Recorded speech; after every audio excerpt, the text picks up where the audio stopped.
Happy Wednesday, everybody. It's another WTF. What the F is happening out there? And today we got lots of news articles that we're going to cover. We got some white paper that we're going to talk about regarding real estate in the Northeast and Southeast. And we're going to go into the Fed rate hikes and what to expect coming up in the newest, next couple months, in the next year. Wherever you want to stop, we can go there. But this show is all about the rant, the raving, and also the arguing about where we're at in the economy, where we're at in the markets, and what the news is saying.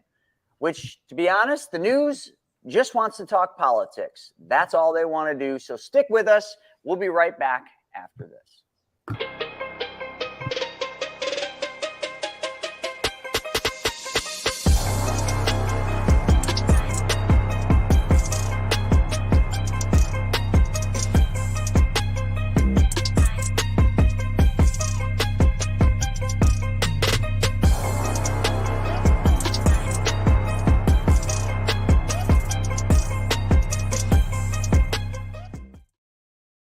All right, we're back at it. It's myself and my partner in crime, Mr. Snaggy. What's happening down in Florida? Hey, what's happening, Chris? Good morning. Just typical. Hell, first off, happy first day of summer today. It's a summer solstice, so it'd be the longest day of the year, which is pretty cool. I love daylight, so I love waking up and the sun's already coming up and going to bed, late and being able to stay outside. So I love it. I was out in Vancouver, whenever that was, 1 or 2 weeks ago, and it was really neat. Like the sun didn't really set till about 10 p.m. and then you still had twilight till almost midnight. And then it was coming up at 4:30 in the morning. So I was up at 5 and it was already daylight. I loved it. It was so cool. But then of course you have, the planets are always turning. So then comes wintertime and then they only have a few hours of daylight. So you can have that. I'll stick with Florida weather, but we do have the typical summer thunderstorm pattern has been going on. There's a couple hurricanes brewing out there in the Atlantic right now headed our way. So we got a close eye on those things. It's pretty early in the season to have a couple hurricanes strumming up already. But hey, the joys of living in South Florida with the beautiful weather and everything else that we have down here. Outside of that, though, in the news, we have, of course, a submarine. It's the hunt for the Titanic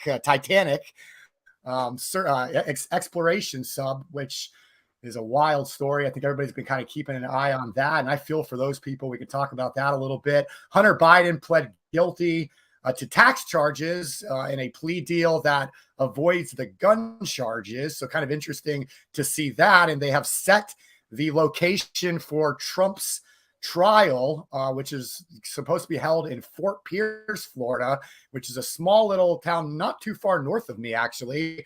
And my county is actually one of 5 counties that they're going to be pulling the jurors from. So there's a potential I could be on Trump's indictment case. So we'll see what happens with that. But how about that? That's what's going on down here in Florida.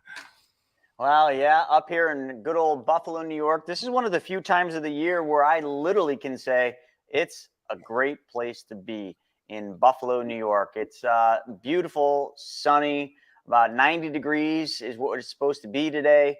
We've had great weather. We haven't had a lot of rain, which is good, but it's also been problematic because everything's getting pretty dry.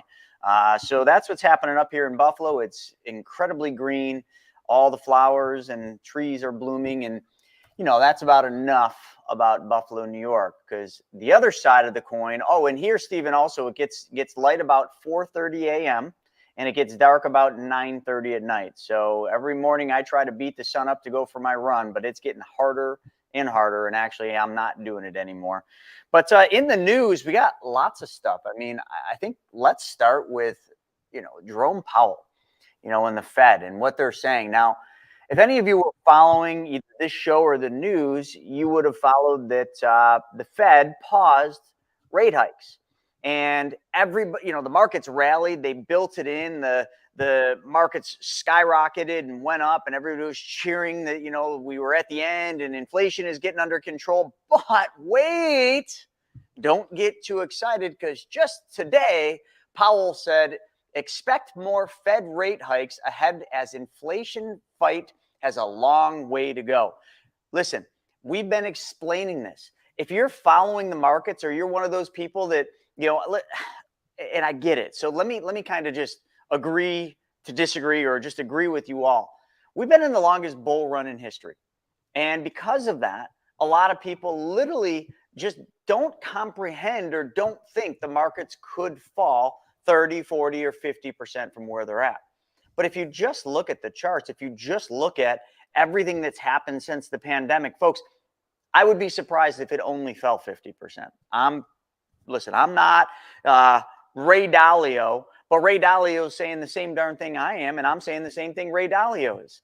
Like, it's going to be some rough, uncharted territories that we're going to be going into. And this is right here, the one thing you need to be paying attention to. Yes, the inverted yield curve. Yes, all the other signs, real estate we're going to talk about. But, Powell says interest rates pause is expected to be temporary. And then he comes out and, in this whole thing in today's news, the markets were down pretty heavy yesterday. They're going to be down again today, because here where the markets want them to pause rates, but the Fed is saying, we're not going to pause rates. We're going to pause this time just to kind of let things catch up, but we're going to probably continue to do rate hikes, which means more pain for the markets and more pain for all of our pocketbooks. Because I don't care if it's used cars, boat loans, lines of credit, HELOCs, credit cards, they're all going up. Me and Stephen were looking recently, we were looking at used car rates. I hadn't looked in a while, because obviously we finance our cars through our own private banking systems using those specially designed whole lives that Dave Ramsey hates. But hey, works pretty well for us, because we get all the money back for every car we buy, drive, and own. So I'm kind of disconnected from where used car rates are. But when Stephen and I pulled it up, where was it, Stephen? Like 7+%? Yeah. Well, yeah. So my cousin's buying a new Range Rover right now. And so I'm teaching him how to recapture using his banking policy we started a couple of years ago for him. And so he asked the dealer, he's been talking with the dealer because he was planning on buying it cash. So he's asking the dealer, hey, what are my finance options? First off, they offer it's a 7-year loan now on these things, or 8-year loan. It was like 90 months or something they offer. But anyway, a typical 72-month loan on that was at like 8.2%, I want to say. So even at Range Rover with great credit and a high-end luxury, still over 8% right now. So it's wild. It is wild. A lot of people I know, it's funny, it just feels like it was yesterday, but it was, obviously a couple of years ago. When we were teaching the infinite banking concept, people would say to us, well, why would I take money from, this specially designed whole life and pay off my car loan when my car loan's only 2% or 1%, or in some cases 0%? And, it was a valid concern.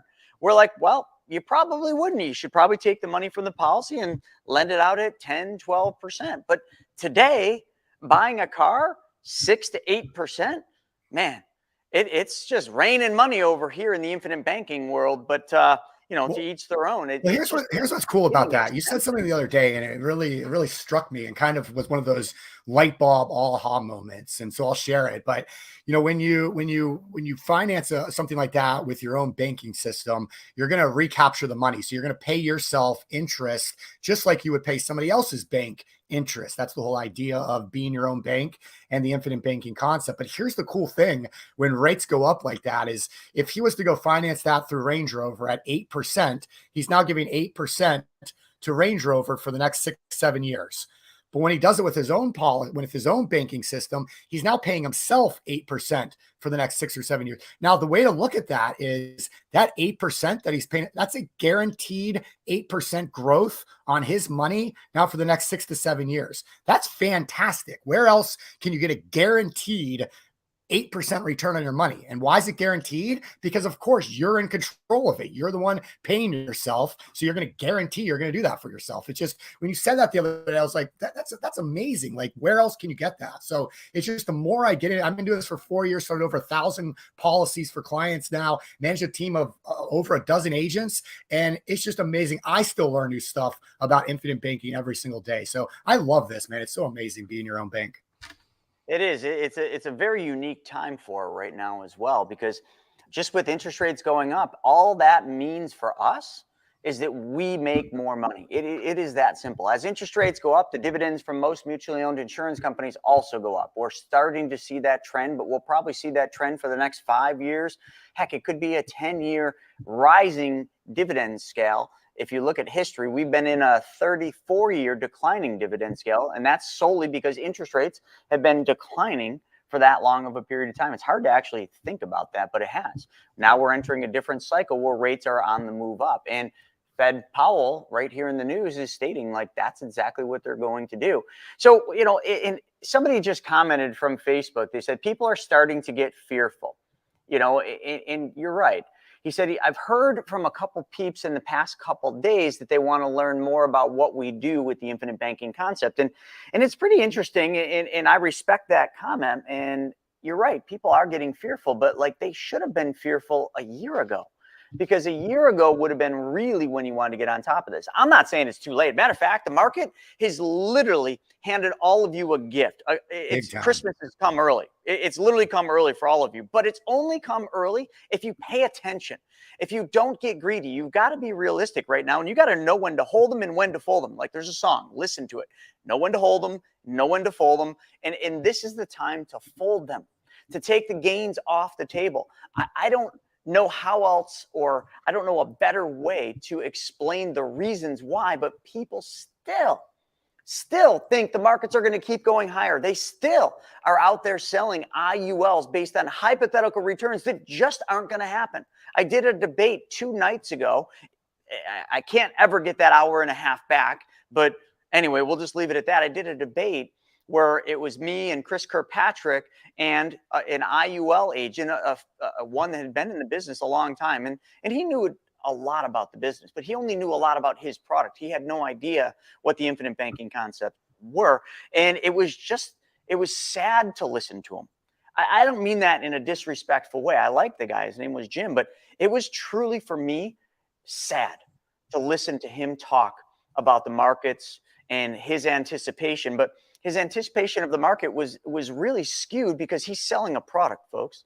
And if the markets don't go up like he wants them to, his numbers on the paper that he's putting, which are hypothetical, are not going to come true.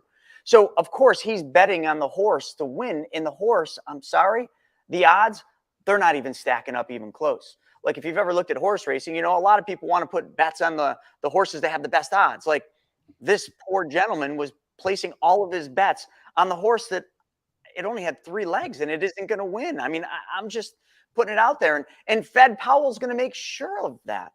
So forget about what Chris Naugle says or Mr. Snaggy says or any of us. Like, that's the man in charge right there. Fed Powell, or the Fed and Jerome Powell, like they hold all the control right now in terms of what's going to happen. And I will tell you firsthand, and Ray Dalio will second me, or I'll second him, which would probably be the proper way. They're going to take the market down. Because they have to. Because to get a hold of inflation, the thing that they said was transitory, the thing that they said, oh, it's temporary, it's not good, they ignored it for too long. They printed too much money. They kept interest rates too low for too long of a period of time, and they created this problem, which now they're going to clearly get a handle on. But in doing that, there's no way to soft land this. There's truly no way. They're going to bring the market down. They have to. And it's going to be brought down not by raising rates. I don't think the rate hikes are going to be what's going to bring the market down. Sure, it's going to suck for us because it's going to make everything more expensive. But what's going to bring the market down is the war that the Fed is going to wage against your employment. That's right. You see, it's been all over the news. And I don't know if we can find an article just to prove it, but the number one reason that some people don't feel like we're in a recession is because they're still employed, because they can still get credit, because the credit card companies will still give them that little piece of plastic that they can go out and do revenge summer and travel around and spend money and buy Gucci and Versace and I don't even know the other brand names and keep doing this crazy spending spree. But folks, listen, like this is identical to 1929. If you listen to Ray Dalio, we just got his masterclass, which was unique because in there he said, get comfortable being uncomfortable, which I thought was unique for him to say. But in this masterclass, he also points out the fact that we're literally where we're at in the spectrum. If you were to snapshot all of history and he wanted to say where we're at, he said 1934, which actually wasn't what I was thinking. I still feel like we're in 1929, right before the big crash comes. But he's saying we're about 1934. And I think that's because he's talking more about the changing world order. He's talking about China, and he's talking more about World War II and that whole period, which went into the 40s. But it all started right around, that late 1930s. So all I can tell you is we're going to have to get comfortable being uncomfortable. But the thing that all of you really need to pay attention to, I don't care if it's Instagram over here or TikTok or all of our awesome folks on YouTube and Facebook, not that TikTok and Instagram aren't awesome as well, but you really need to understand that Christmas came early, and you have to look at your holdings, your portfolios, your 401ks, and decide how much you're willing to lose. I don't mean to put it that way, but that's the only way you can look at it. How much are you willing to lose, or how much do you want to lose? If I ask somebody that, they're like, oh, I don't want to lose anything. Great answer. Then do something about it. Don't sit there looking at your 401k statement and right now get excited because it's going up. Understand that was a gift, and you should get out and you should move to safe grounds. This is the time to be preservation minded. This is the time where you preserve what you have. You don't try to grow it. If you're trying to grow it, do it with private loans that are secured with tangible assets. Like, don't try to grow it in the stock market that we all can see is literally at the peak and going to come off the cliff. You don't need to believe me, but I'll tell you something. I hate to say it, and I don't mean to be arrogant in what I'm saying. I'll be the one that's right. Ray Dalio will be the one that's right. So if you want to take that gamble, you might as well just take all your money out of the markets, go over to whatever casino's close to you, and put it all on black or red or whatever you decide you want to put it on. That's the odds that you've got. And I think you got a better chance putting on black or red than you do making money in the stock market in the next couple of years. That's my take on it. And Powell in the news, how we tie this back to the news, is stating it. And I'd like to give a shout out to my good old buddy here, Mr. Lazy Cash. I wore the shirt just to come, give props to my kitty cat here. So he's part of every show lately. I can't keep him off the desk. I can't keep him out of the podcast. I was on a podcast yesterday with Pace Morby. Many of you know him. And who shows up? Mr. Lazy Cash. So props to you, buddy. Thanks for showing up. What else we got, Stephen? We got any good, yeah, I was going to show the I was going to share just kind of talk about this credit card usage just a little bit more, just because it is important. I mean, so this is a chart since the Fed started tracking credit card usage back in 1999, and we could see it, went up and up and up and up till 2008. Of course, we all know what happened then. Completely fell back down when everybody lost their credit and lost their jobs and lost their cards and lost their balances, and people started rebuilding. We got to 2020 with COVID, and everybody knows what happens there.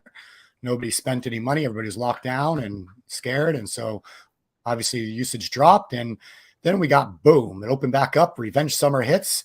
Now you can see right here, this measures by quarter. So Q4 of 2022 and Q1 of 2023 stayed flat. And why that is significant is because every single year since the year 2000, when they started tracking this, every single year, Q1 from Q4 had a slight drop. Why? Because of holiday spending. Holiday spending in Q4, everybody puts everything on credit cards. Then after the holidays, the new year starts and we all get back to the grind and get back to life and stop spending as much. But that did not happen this year.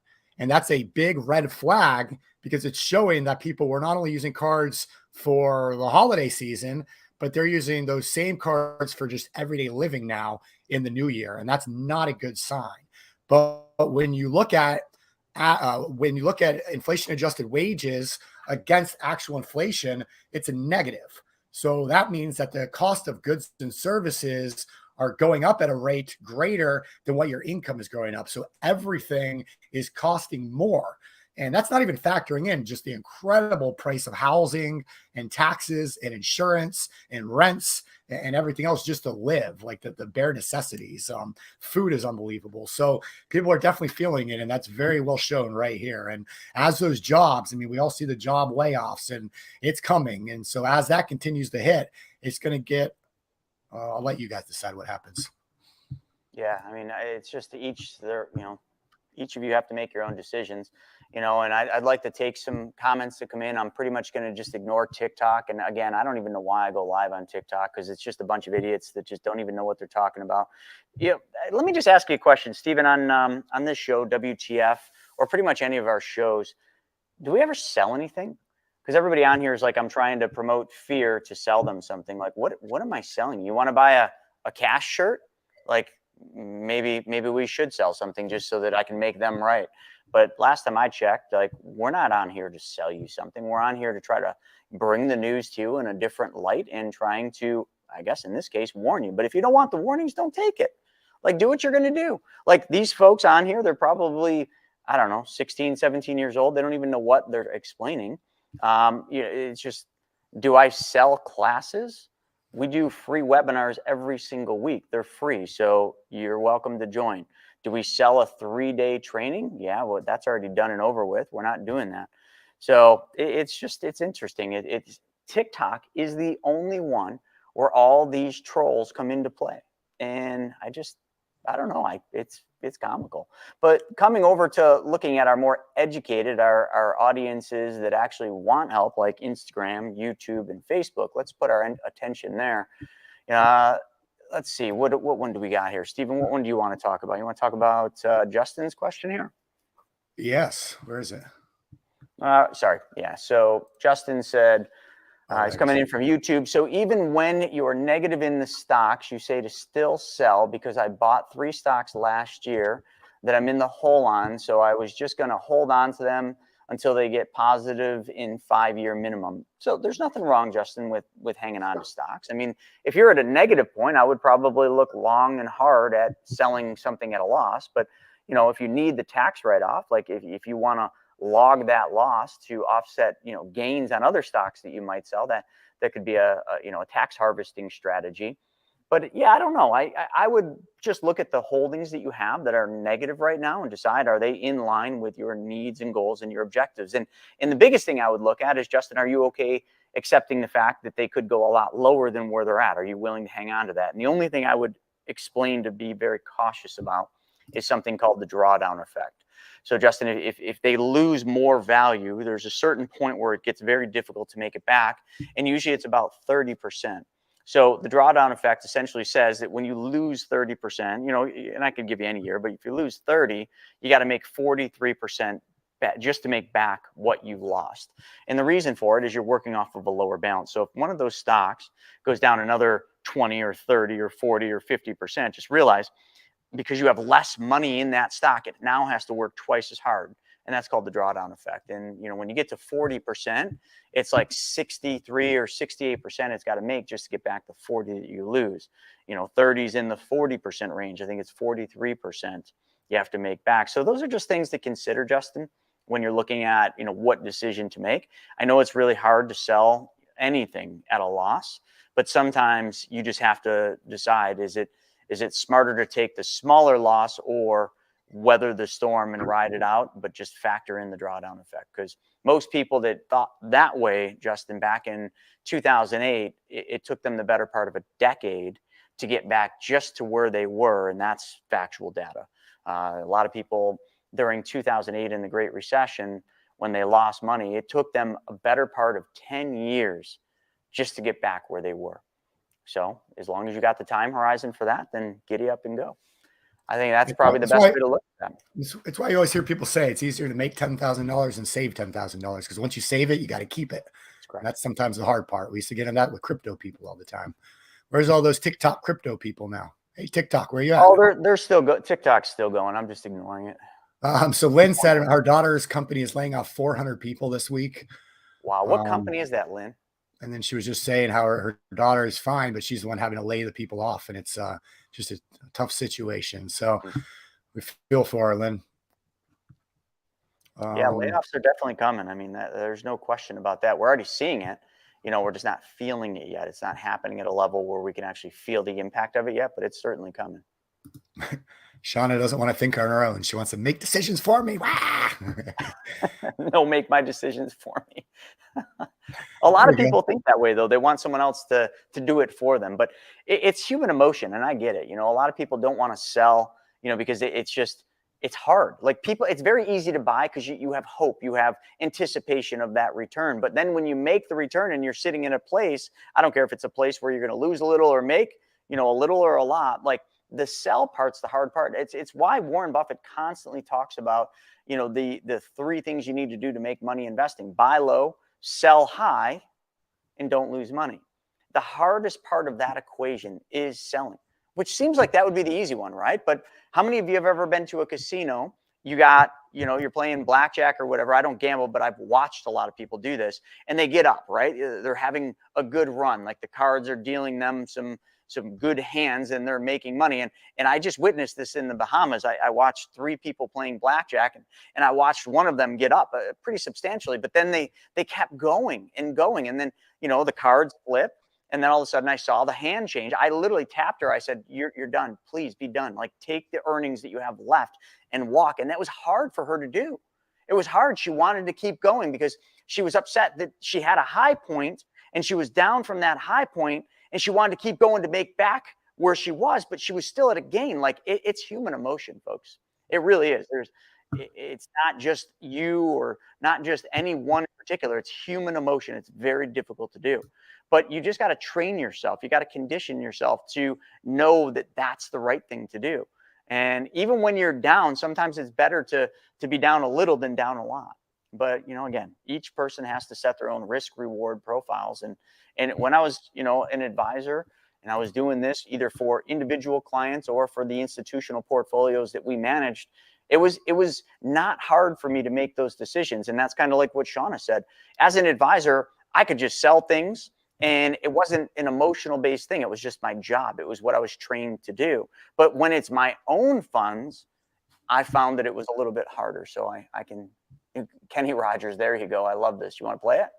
I don't think, I think you two might get mad if we play it, but oh, probably, yeah. Just know when to hold them, know when to fold them, know when to walk away, and know when to run, man. You're absolutely right about that. So Kenny Rogers said it best: stick with that in life and investing and gambling.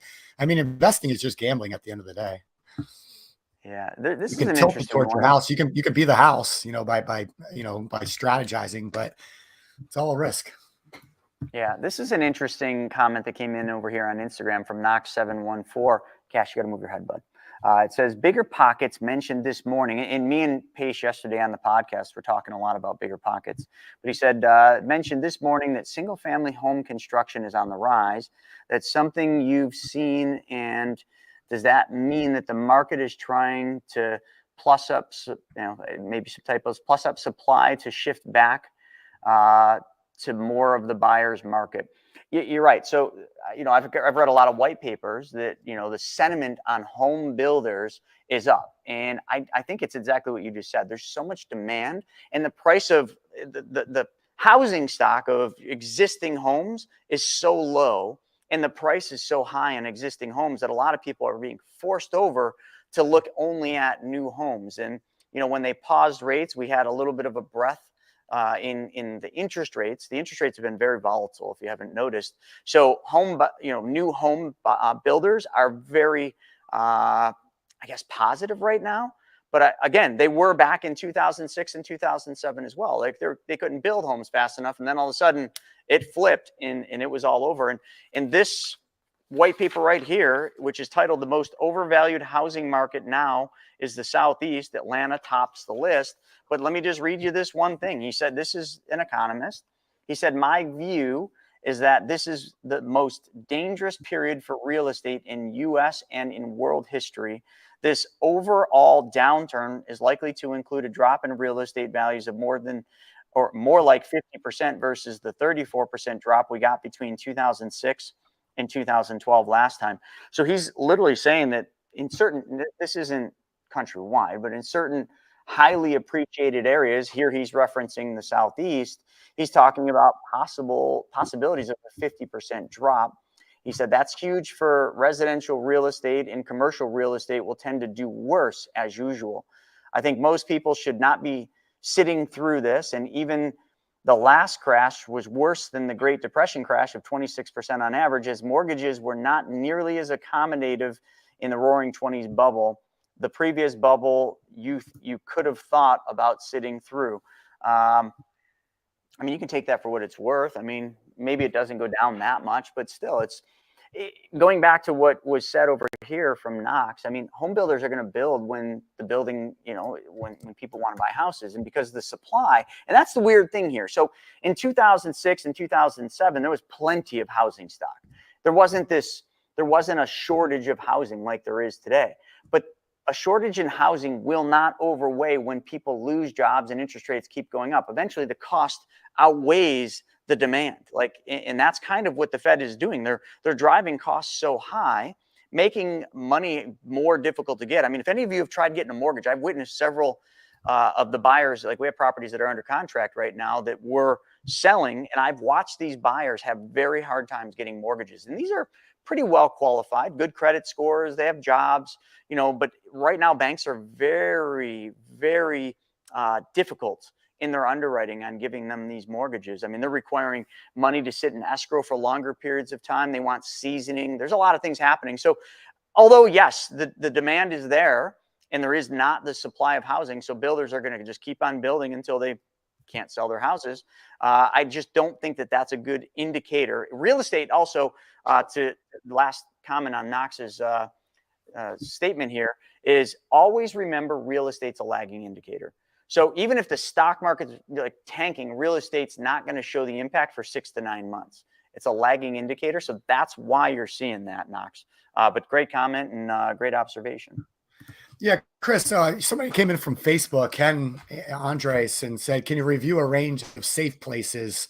I think you have mentioned Treasury bills. Now, I know we devote our entire 3-day Money School Essentials training, to that exact topic right there, controlling wealth and, being able to preserve wealth and, definitely accumulate and grow wealth, especially in changing economic conditions like we're in right now. So we can't, obviously, hit all of the 3-day in a few minutes here, but just want to hit maybe a couple high level things. And for Ken here real fast. Yeah. So you want to just talk about Treasury bonds? Yeah, go ahead. You do a good job of kind of just explaining the basics of it. If I'll just give you the basics. I won't pull it up. I mean, you just got to look at institutional money. All right. Even Ray Dalio, if you look at his portfolio recommendations, it includes 55% in short and long-term Treasury bonds, which are, 2, 10, and 30-year Treasury bonds. Now, why? They're boring investments. Most advisors don't recommend Treasury bonds just because the yield isn't that of which a lot of clients get excited about. I mean, I think it's probably, I'd have to look. I haven't checked it out. I certainly own a lot of long-term treasuries right now, but I'm not planning holding them long. And here's the thing you got to understand is, why is institutional money and big money and Ray Dalio and so many others putting money to treasury bonds? It's not because of the yield they're paying, although the yield is much better than it was. I mean, you're in like the 3 to 4% range on yield, depending on the duration of the bond you buy, which 2 years still pay more in yield than a 30-year bond, which is the inverted yield curve that we constantly are talking about. But here's the reason why you would consider treasury bonds. It is not the yield. That's icing on the cake. You'd consider treasury bonds because of what Warren Buffett says. He said, to make money in investments, you buy low and you sell high. Right here, Warren Buffett is buying treasury bills hand over fist. Is now a good time to buy? Like, I didn't know that. That's Motley Fool. So I didn't know Warren Buffett was gobbling up treasury bonds. But right there, case in point. Why? Because he says buy low. Buy low. Treasury bond prices are incredibly low because interest rates have gone up. So just think of it as an X, okay? When interest rates are going up, the price of treasury bonds are going down. The longer the duration, so the 10, the 30 years, the bigger the price decrease. You all heard of Silicon Valley Bank and why they went defunct, right? It was because of exactly what I just said. Fed raised rates really fast, okay? They raised them 5%, in the last a little over a year now. And the price of the bonds have come down significantly. Silicon Valley Bank got caught on the wrong side of it. They had to sell low instead of buying low, where today, Warren Buffett and all these other folks that we're mentioning are buying low, me included. I've been buying treasury bonds for the better part of the last year, just dollar cost averaging in. Now, what's the flip side to that? If you really understand history and you understand Fed actions, the Fed's raising rates right now to bring inflation down.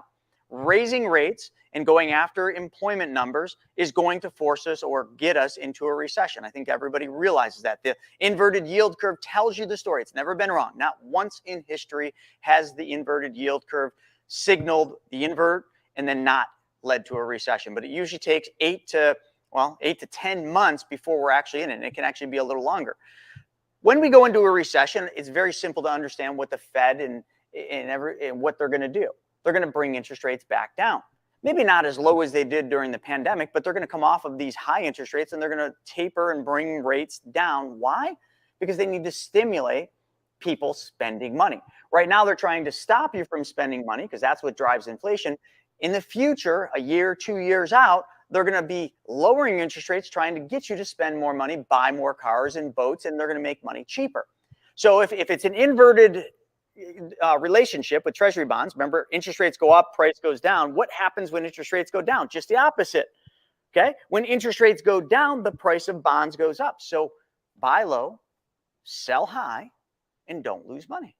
I could show you every other time in history that this has played out exactly how I just described it. So that's the play with Treasury bonds. Now, some of you would just buy Treasury bonds for the yield, and that's okay too. But if you really wanted to know why the big money is moving that direction, that's why. They will not hold the Treasury bonds long-term. Insurance companies will, but you, me, Warren Buffett, the Ray Dalios, they're not going to hold these Treasury bonds for a long period of time. There's more money to be made in the equity side, but right now, the juice is not worth the squeeze in the equity markets. Hopefully that was helpful. I love it. So just in a little change of subject, getting away from the markets, back to the news a little bit. This Titanic submarine has been all over the place. So just kind of hit on what's going on with that. So just this morning, they're coming out saying there were some noises detected in the general area for the hunt for the missing Titanic submersible. But they're saying that, they heard a tapping noise. So right here, potential tapping sounds at the location, which could indicate a signal from the crew or simply just be random noise. This thing went missing. Let me see if I can get the details. So here's the path. And here's what's wild about this. So you see, this is the area of detail right here. Site of the Titanic right here. This is the path the sub was taking. What's wild about this is, from living in South Florida, we have a lot of boats that go missing off the coast. And they go missing for not that long, and they send out these search crews. And this is a boat above the water, and a lot of times they can't spot it. Like, people don't realize how massive the ocean is and how impossible it is to spot something just floating on the surface. So when we're talking 2 miles below the surface, this is truly an impossible task to spot this thing. So it's such a tragedy. I mean, it's so horrible what's going on with it. And, there's debate, what happened? Was there a leak and the whole thing imploded because of the pressure? Did they just lose contact and now the thing is floating, with oxygen slowly running out? And, but either way, it's just absolutely terrible. So just to kind of bring up to date, the submersible owned and operated by OceanGate, a company that takes tourists to view the wreck of the Titanic, lost contact with the ship monitoring it for about an hour and 45 minutes after it began. The Titanic sits about 13,000 feet below the ocean surface, about 900 miles off the coast of Cape Cod, Massachusetts. Canadian aircraft conducted sonar searches. The total search area so far has been 10,000 square miles, which just unbelievable. And so it just talks a little bit about how they're doing it and what that looks like. So the seafloor is about 13,000 feet. The Titanic wreckage is about 12,500 feet. So they're using airplanes and boats to send signals down, trying to spot this thing, any noise that they can hear. So it's just a huge operation out there trying to find it. There's, I believe, a couple billionaires on board, as well as one of their teenage sons. So again, just as well as the, of course, the crew of the submarine itself. So just a tragic story, but it's wild what people do for fun in this world. When you have the money to go out there and do a once in a lifetime experience, and just to see that go tragically wrong, it's just terrible. So just a little update on that. We'll keep an eye on, maybe they'll find them. Well, I figure now is a good time in the show. We got about another 15 minutes left where we should really try to piss off the TickTock folks, because they're roaring already. There's, Tweety, whoever Tweety is, but Tweety's been on here before saying this is a recording that we say the same thing every week, which is funny because I don't remember talking about submarines last week, and I don't remember talking about Jerome Powell in the same context of what we're talking about it today. So I figured we should talk about things that we didn't talk about ever before. And how about we talk about our buddy Hunter Biden? Stephen, take us away. Let's piss him off. Like, I mean, might as well drive the stake in the heart. Let's do it. I mean, I'm sure they all love Hunter Biden. Like, Hunter does nothing wrong, right? Like that computer thing was all just made up, right? TikTok, it was all just made up, Tweety. Let's hear about it, Stephen. Yeah, and on that, I mean, we all remember during the election when the Hunter Biden laptop came out, and all the social media companies and news companies and Biden himself, hey, it's a fake story, it's not real, it's Russian disinformation. Of course, all of it was 100% true. So Hunter Biden's been under heat, throughout the last several years. Joe Biden is famously quoted for saying he's a great guy and the smartest guy that I've ever known. And so it's just the whole thing's just a debacle. And you never want to actually go after somebody's kids. So, I'm not huge on that whole thing, but it comes a point where with everything going on with Donald Trump, obviously the clear front runner to challenge Biden in next year's election, him being arrested and indicted for all these different charges and, very similar things, that other politicians, including Biden himself and Hillary Clinton and whatnot, have done in the past, very similar.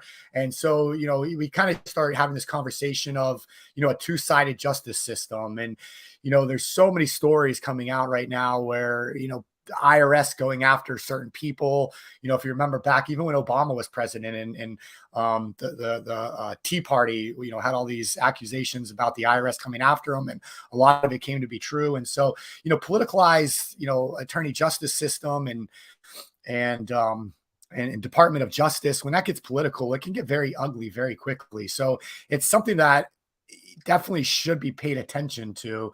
And so when you see stuff like this come out where, this week it was released that Hunter Biden cut a plea deal with the attorney, United States Attorney General on some different charges that he was facing. And, so I'll just kind of go through this real fast. So President Biden's son, Hunter, agreed Tuesday to plead guilty to 2 misdemeanor tax charges that will likely keep him out of prison. The lenient treatment is firing up Republican claims of a two-tier justice, especially because there are no answers about the Biden family's foreign influence peddling. U.S. Attorney David Weiss began investigating Hunter in 2018, and former Attorney General Bill Barr said Tuesday these charges have been brought within months of his own confirmation in early 2019. The tax charges stem from Hunter's willful failure to pay more than $200,000 in taxes in 17 and 18 on income for more than $3 million from his foreign business deals. The press is reporting that prosecutors will recommend probation instead of jail time. So basically they say if this was to happen to a normal person, they would be facing all kinds of felony charges and jail time. And then this is kind of coupled with gun charges that he faced as well. So the gun plea, he also had a plea in his gun deal. So the gun plea says Biden lied on federal background check form by denying he was an unlawful user of a controlled substance when buying a gun. Hunter has admitted he was a cocaine addict at the time. He'll be allowed to enter a pretrial diversion agreement in which he promises to stay drug-free for the next 2 years. One question is why Hunter faced only willful misdemeanor tax charges rather than felony count of tax evasion. And then also on the gun charges with, the Democratic Party, especially really pushing anti-gun legislation.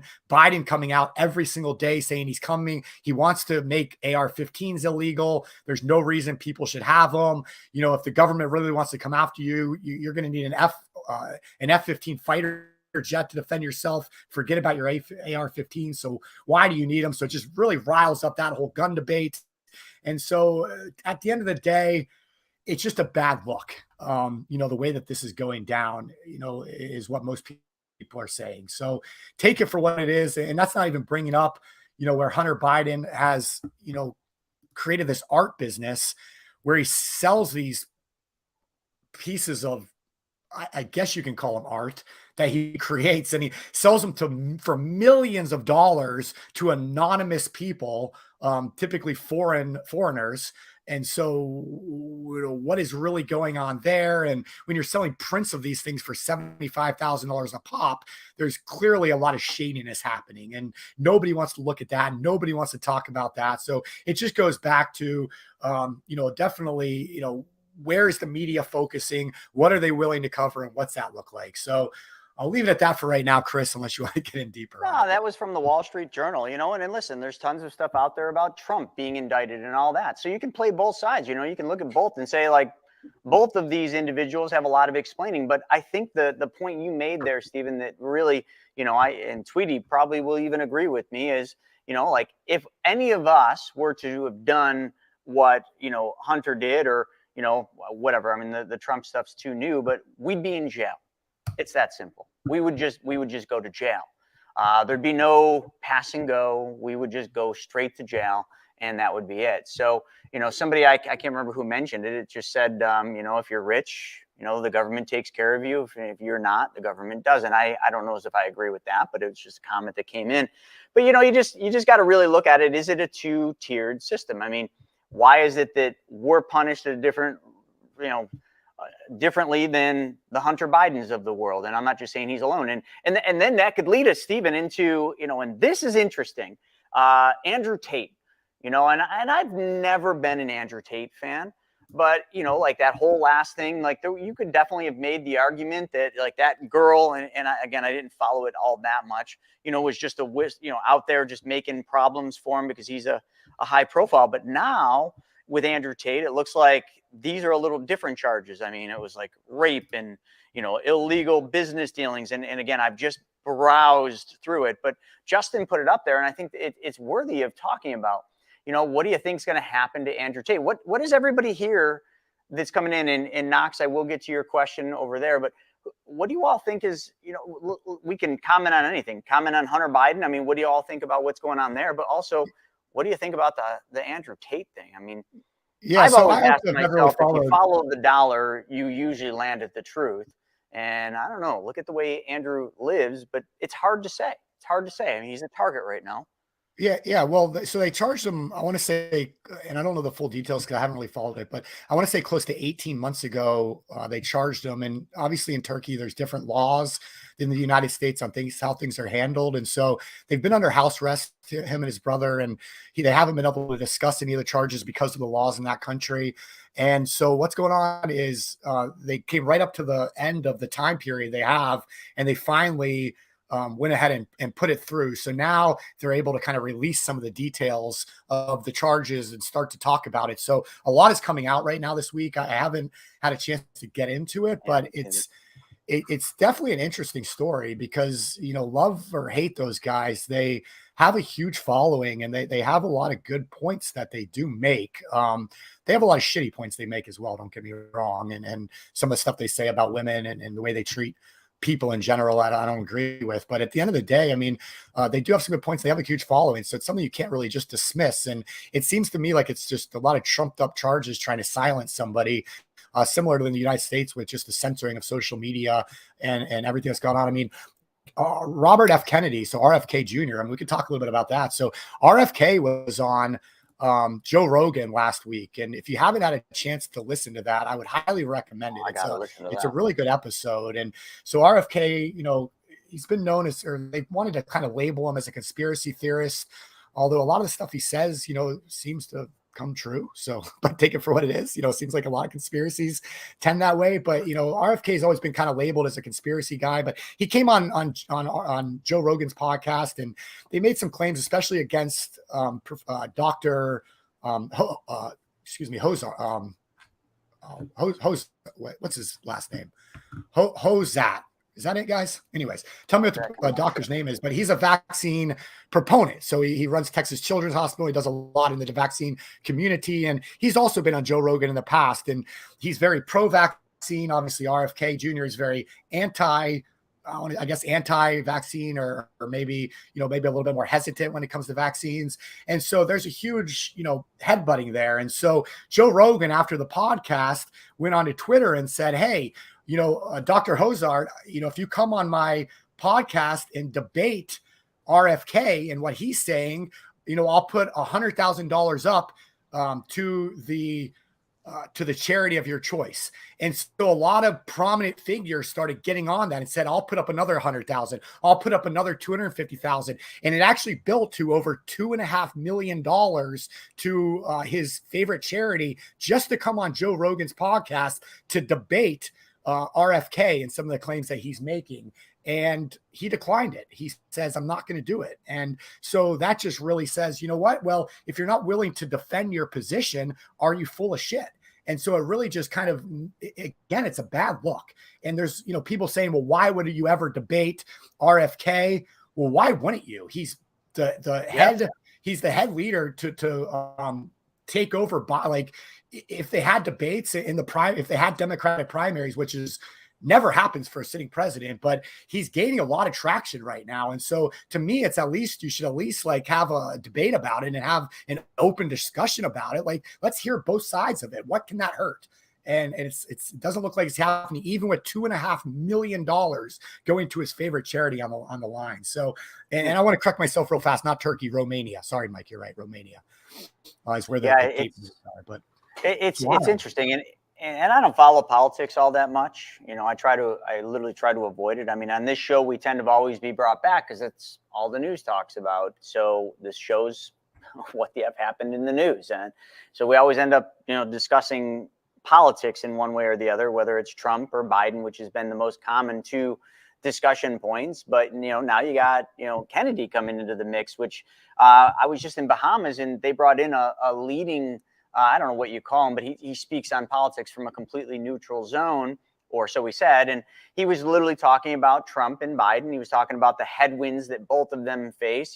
He was talking that Biden's, chance of getting reelected is slim to none. Not because he was opinionated at all on it, just because he was looking solely at the data and the numbers and where he's sitting on the polling this early. Now it's too early. Trump was, he said, way out in front. But what I thought was interesting was what he said about Kennedy. He said Kennedy was something 25% in the polling, which he said this early on for a newcomer coming into the race. Not a newcomer, I mean, he's Kennedy, but for someone, he said that's not normal. He said that's incredibly high. And at 25%, he's got a really good shot of going up and running. And when that time comes, I'll put a little bit more of my focus on it. As we get toward the end of this year, November-ish, I'll start probably paying attention a little bit more because this will be a really important election. It's not going to be Trump versus Biden, like so many people want it to be. I mean, I guess, but there's going to be a lot of other people. I mean, Chris Christie, I don't think any of you are going to vote for him. But he's luring big money donors to take on Trump. Good luck, Chris Christie. Nobody, I don't think anybody likes you, but what do I know? But I think it'll be interesting. And the scariest part about this election is our international relations right now. There was some news discussing, our relations with China and somewhere, I don't know if it was in yesterday's news or today, but it was talking about Biden calling him a dictator. I'm pretty sure that might have actually been in today's news, where Biden called, the Chinese president a dictator. One of the things that I know is being discussed and was talked about, by this gentleman in Bahamas was the fact that our relations with China have to be improved. As Ray Dalio talks about in his book, Changing World Order, we really got to get either a handle on that or that's going to go bad. But the other scary part about this election is we're such a divided country right now. If you saw what I'm seeing here on TikTok, just some of these comments, it just shows like the divide in this country. It really, truly does. There's just no commonality like there used to be back in the 60s, 70s, 80s, 90s, or any other time. It's probably the most divided we've ever been. And because of that, we are literally staring down the barrel of what could be a civil war. Ray Dalio talks about that a lot. Like we're literally in a collision course, with what could be a civil war. If there's more hanky-panky in this election, if there's more, some would say cheating and lying and whatever you want to call it, I'm not even going to go there. Like that's a scary thought.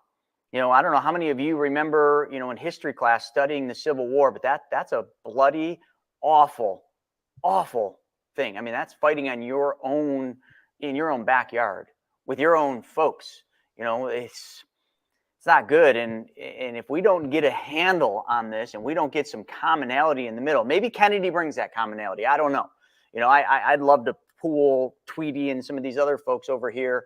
Tweety said he or she is an independent, but I'd love to ask, how many of the TikTokers would vote for Kennedy versus, if there's only two, Kennedy or Biden. I'd love to see that number. And then if they said Biden, I'd really have to start asking some serious questions. But I think it's going to be an interesting one. It's definitely going to be one for all of us to watch. It'll be one for us to probably teach our children something through this whole mess of the problems that we've got ourselves into as a country, and hopefully we can see our way out of it. I don't know what else to say. I really don't. Yeah, and it's just wild to see like so much, just how like really tilted some of these different news companies and articles. So it's so hard to find like what really happens. Like here's a great example. Business Insider, that in my opinion is just an absolutely dumpster fire of a publication, but they come out with this article. The company behind the missing submersible thanked Elon Musk company Starlink prior to the disastrous expedition. He hasn't said a word about the mission on Twitter because OceanGate Expeditions said it used Elon Musk's Starlink satellites to provide its internet access. It's unknown whether Starlink played a role. Musk hasn't commented on the matter. So they kind of like allude that because the submarine company uses Starlink, for its subs, that somehow they're responsible for the submarine going missing, which is absolutely absurd. And the I don't know what we'd call people that write these articles. You can't call them journalists or reporters, but the people that write these articles know that. They know how Starlink works. It's a communication, with a satellite to basically anywhere in the world now. And they also know that satellites do not work under the water. And we have some Morgan. really good comments over here. Yeah. So look at Morgan. He spent time on submarines, and he said, I don't know how they would keep in contact with the satellite via radio unless they had a long cable for an antenna. Radio frequencies do not go through water. Sound does go through water. So sonar and things like that are the only way. It's just dishonest reporting like that fucking drives me crazy, man. Like they know that's dishonest reporting, but because they're all attacking Musk right now, because he wants free speech and he wants people to have to be able to communicate with each other and not be controlled by people like only Business Insider. They go against them. It's so ugly and ridiculous. It's just exhausting. It is exhausting. So and Morgan, thank you for those comments. Like Morgan. Yeah. Yep. And like he says right here, even sound can be difficult because of the thermal layers in the water. Sound is difficult to track through thermals. We used to change depths when being chased by surface ships or other ships. Yeah, thanks for that, Morgan. Unbelievable. Oh my God. I'm sorry. I have to. Sam1747 on TikTok. He's been commenting the whole time, but let me just pull the audience. Biden lowered inflation. Right there. I can't make this shit up. He said that. Sam1747. Biden lowered inflation. Fucking delusional, people. That is why I can't go live on TikTok anymore. I literally that's the stupidity we have to deal with. I mean, think about that, folks. I'm not making it up. I can show you, he said that. Biden record employment numbers. Okay. Biden lowered inflation. Let's get Biden. What else you got there for me, Sam? Biden infrastructure bill is working. Oh my gosh. Oh, I swear to God, folks, that has to be a bot, though, right? That's not a real. It's got to be a bot. It's got to be a bot. Cut in half with Inflation Control Act. Sam1747 has to be a bot, because I know there's a lot of people that are ignorant out there, but they can't be that stupid. Please, folks, tell me that's a bot, because there's not a person out there that is literally that stupid to say something like that. But with that being said, I can't look at TikTok anymore. Next week, I am going to not stream TikTok, because we can't handle that kind of stupidity. That comment makes everybody else a little bit stupider, and we just can't tolerate that. We're trying to make you all smarter. Even the chairman of the Federal Reserve disagrees with you, buddy. So say what you want, but you're wrong. Goodbye, TikTok. You guys are Unreal. All right. So anyway, let's get to some A better long news. way to go. A long way to go in the inflation fight, Chris. A long way to go. So Knox had a good question, and I want to wrap with this, unless you got something over here on YouTube. But Knox said, could you differentiate between treasury bonds and real estate as it pertains to long-term holds, specifically holding a bond versus real estate if the plan is to buy low and sell high? So Knox, I got to hit that. It's a great question. It really, truly is. And one that I'm sure a lot of other people are asking. You really can't compare treasury bonds and real estate. If you asked me that question, which one would I rather have long-term, real estate or treasury bonds? The answer is very simple. It would be real estate, always, without even second guessing it. But then you throw a hook at the very end. If the plan is to buy low and sell high, then that part, I have to go with treasuries, because right now you're buying real estate high. You can always find deals. There's always deals in real estate. That's the one thing I want to point out. The beauty is the experts in real estate, the ones that really know, they're being patient right now, but they're finding the diamonds in the rough. So if you can find real estate and you can buy it on proper terms or buy it really low, then kudos. Like, I would always own real estate over treasury bonds long term, because real estate, number one, there's multiple exit strategies. Treasury bonds, you can only sell. That's the only exit strategy. Number two, real estate has more controls in terms of what you can make. Treasury bonds is just you're going to make what the government wants to pay you in interest.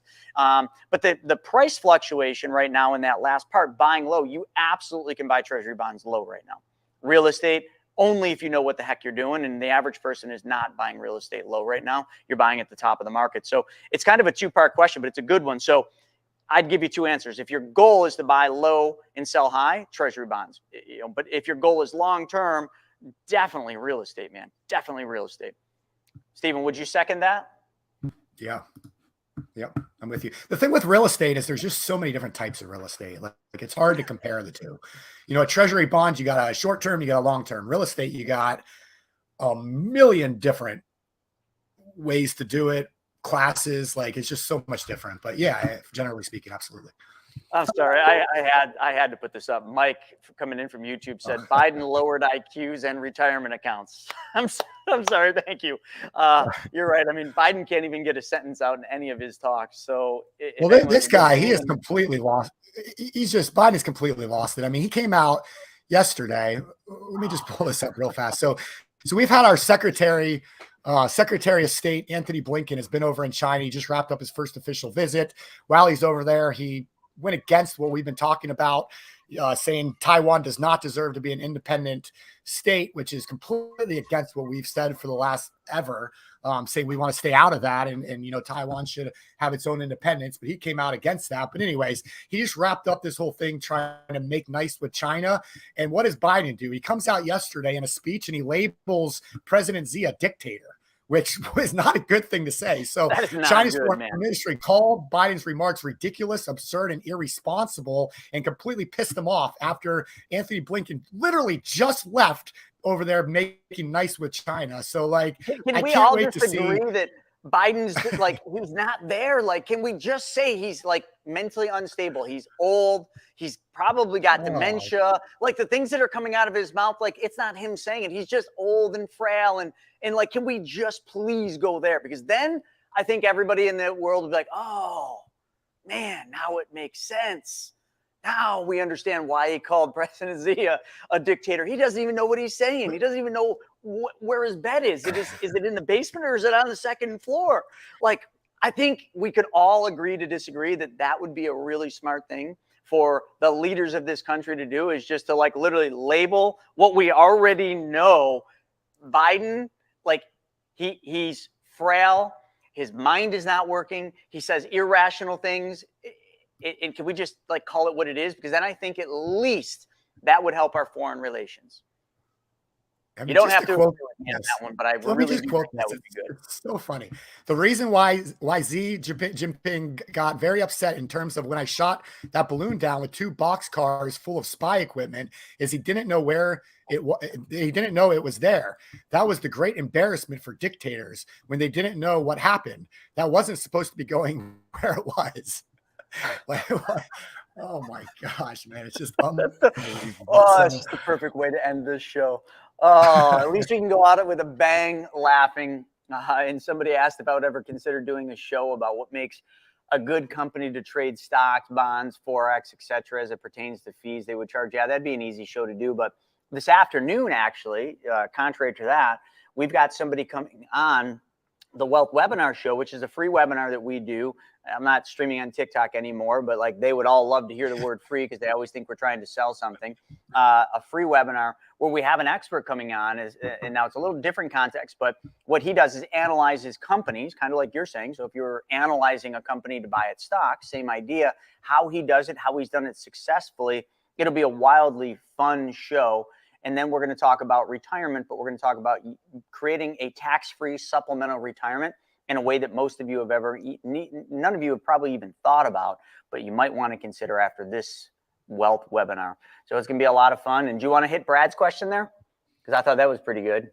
Yeah, no, he's just saying inflation is deliberate to affect the great wealth transfer and control the population. These are different times. As long as we allow the World Economic Forum to have any say in our health and finances, we're screwed. And, you know, it's hard to argue with that, Brad. I agree with that. Brad, 100% agree with that. Yep. The fact that they even have a say in anything blows my mind. I'm going to miss the TikTok comments. Yeah, Ray, maybe I'll bring them back and I'll just use it for comic relief. You know, it'd kind of be like a Saturday night skit. Every once in a while, there's a good skit. Some people are like, oh, I can't believe you went there.